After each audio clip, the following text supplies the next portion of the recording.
Senator O'Riordan. Thanks very much, Lasker Hirdig, and I want to welcome the Minister to the Chamber, and we're delighted to be in a position as the Labour Party to propose the motion in relation to access to third-level education. And slightly disappointed with the amendments that have been put down, well, more than slightly disappointed by the amendments that have been put down by Fianna Fáil and Fine Gael in relation to this.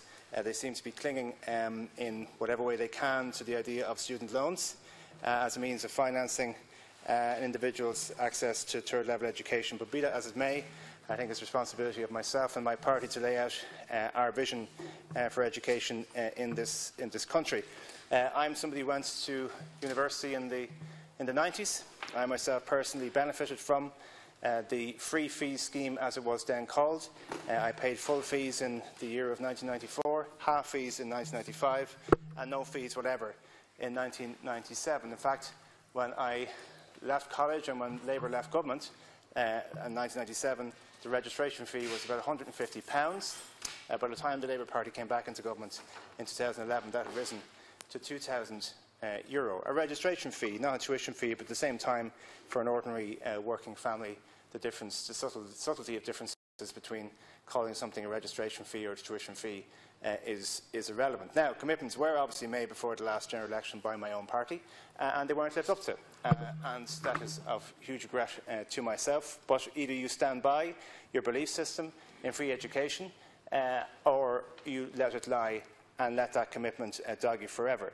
So what we managed to do in government over the last 5 years was to stop Fine Gael's manifesto promise of having tuition paid for through a graduate loan system.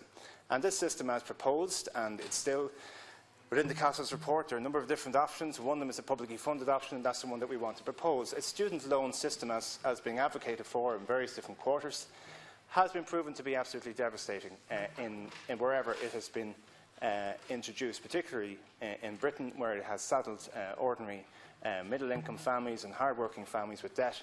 And it also has devastated certain aspects of third-level education, most particularly the arts and humanities.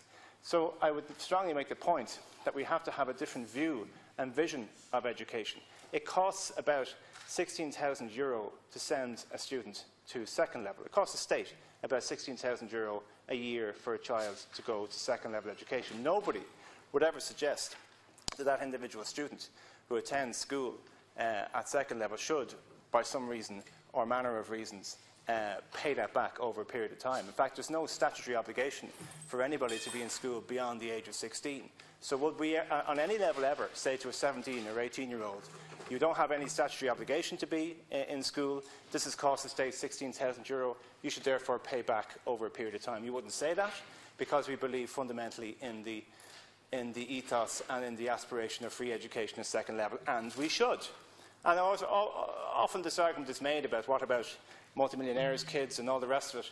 Well, the same argument can be made about primary school, the same argument can be made about second level, and we would contend that that argument does not stand up in terms of third level. If you benefit from the third level education, if your income increases as a result, then therefore you would contribute back into society by means of a fair and progressive tax system. I don't believe that the current government as it is currently constituted, has the same belief system when it comes to education as my party does. Our party believes fundamentally that education is the great liberator, that education is the great leveler. That education is something that can liberate, that can change an individual's life, the perspective of themselves, the perspective of their entire community. In particular, I feel passionately about the way that it empowers young women. I taught in an all-girls school in a very acutely disadvantaged area for 11 years, and it's been said to me, and I've said to as many people as possible wherever I've spoken anywhere across the world, that the most powerful thing in the world is actually a girl with a book. Because a girl who can read changes her family, a girl who can read changes her community, and a girl who can read can change her entire country. So the power of education is absolutely incredible. It has no borders. So why would we want to say to a person who is addressing their Leaving Cert that we want to give you, when you leave third level education, you have the opportunity to get there, not just a qualification, but a whole lot of debt that you have to pay off. We absolutely refute the idea that the free schemes that was introduced in the 90s only benefited a certain cohort of people. If you look at the access rates that were there in 1992, 34% of Leaving Cert students accessed higher level education. 34% of school leaving age children went on to third level. It was an elite, it was unobtainable, it had a mystique around it, and a mystique, I believe, that many in the third level sector wanted to maintain. They wanted to maintain this idea that it was only for a certain cohort of Irish society who should benefit from third level education. By the time, 10 years later, in 2003, 54% of those who had done a Leaving Cert or equivalent in 2003 were now attending third level education. So it did benefit many families who would otherwise have looked at the financial burden and said that they cannot send their children to education, to third level education. So, Minister, we understand that my party has had a checkered history in this whole regard. We totally accept that, and we're willing to take that criticism, but I think we all need to, collectively to move on. We introduced the free scheme in the 90s. It was hugely beneficial, and I think it changed the whole perspective that many young people had about education. Do we fundamentally believe it is free, or do we believe it's a commodity? Because my fear is that the ethos is coming out of the Department of Education now, and I also see it in terms of primary level when the Minister looks at the primary school education system and thinks that the most important thing a child must do is to learn about coding, that we are not dealing with economic units that have to fit into an economy. Education is much more fundamental and much more important to somebody's aspirations than that. We should not commodify education. So if the very idea that we send the young people of this country, young students of this country, the idea that you will be saddled with some kind of a student debt they have to pay over a number of years is really flies in the face of the ethos and vision that a modern-day republic should have. So what we want to do is to change the whole basis of this argument. We want to change the whole thrust of where this debate is going. We have to stop the thrust of the argument going from how can or how should students pay to how should the state pay. Now, I find it personally very disappointing after everything we've gone through in this country in terms of the economic collapse and the social hurt and wounding that we've all experienced over the last number of years, that when you speak to colleagues in the UK and the unquestionable, untouchable political collective belief system in the UK, the sacred cow of British politics is equality and health. And you talk to anybody in Finland, and the unquestioning sacred cow of their education system, their political system, that everybody buys into, is equality in education. But for some reason, the absolutely unquestioning sacred cow of Irish politics isn't equality in health, isn't equality in education, it's 12.5% corporation tax. That's what we've reduced ourselves to, is that this is the thing that we can't discuss, this is the thing that cannot be discussed on any level in the political spectrum. Well, maybe we should go there.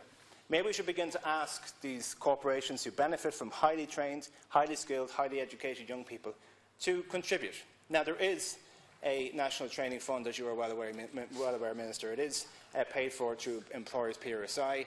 It accumulates something in the region of 200 million. It almost completely matches the estimated 222 million that it would cost to abolish third-level fees. What we are suggesting is that those who are benefiting from this highly trained, educated workforce should contribute in their own graduate tax, if you like, towards the funding of third-level education in this country. And I don't believe for a second, the scaremongering approaches that they'd all run away and find somewhere else in which to base themselves. Yes, they are here for 12.5% corporation tax, absolutely, but they're also here because we're the only, or very soon to be the only English-speaking member of the European Union, and we have a very highly skilled and highly educated workforce, as I have said. Minister, maybe it's because of my background of where I taught, and maybe it's because of the children who inspire me every single day of my political life, and seeing how education day by day has improved their lives. It is often said as well that this free fees or the abolition of fees won't affect, or didn't affect in the 90s, or wouldn't affect now, access to third-level education by acutely disadvantaged communities. But there is a whole myriad of overlapping different reasons as to why access rates from those communities are not as they should be. And the statistics are obvious. They're from the Hart and Rizzi report in 1995. Your average 3-year-old from a welfare-dependent family has 1/3 the oral language capacity, 1/3 the vocabulary of a 3-year-old from a professional family. So the gulf is there. Age 3, 1/3 of children leaving DEIS schools in 6th class have basic reading problems. The issues in terms of access to third-level education in acutely disadvantaged areas are much more complex than a financial barrier. The financial considerations are there, but through the grant system, which almost 50% of students actually avail of, it is not the same as those who are always outside that cohort, always outside any means test, those who actually, year by year, make a determination as to many of their kids can actually access a third level because of the financial constraints. So what I'm saying to you, Minister, is that what we want, and I believe we have support from across this House, and notwithstanding the disappointing amendments from Fianna Fáil and Fine Gael, is we want a strong statement from you as a newly appointed Minister for Higher Education who has an education background, who was a principal of a primary school as it was myself, who sits at Cabinet and has extremely influential role in this government. What we want you to do tonight is to commit to this House, to Seanad, that the government has absolutely no intention of pursuing the concept of a graduate loan scheme, that the government completely agrees with the vision of absolutely free access to third-level education. It is something that we can understand. There's financial constraints. It may take a number of years to achieve, but at least if the vision was there, no more than any other social issue that we may, or social justice issue that we may have in this country, be it homelessness, be it housing, be it illiteracy, be it whatever, that at least the vision is there from within government, that we want, over a period of time, that is our aspiration, that access to third level would be absolutely free, and that those who pay for it through general taxation. I don't believe that people should be taxed on the basis of their education. They should be taxed on the basis of their wealth.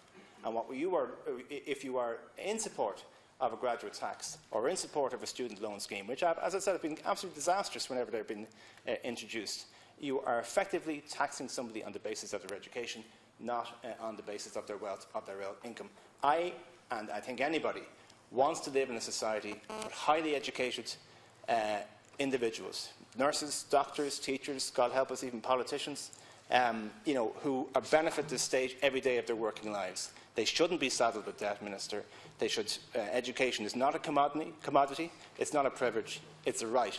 And any proposed students' loan scheme would be a barrier to that right. And that's why we feel so strongly about this issue, and that's why we put down this motion this evening.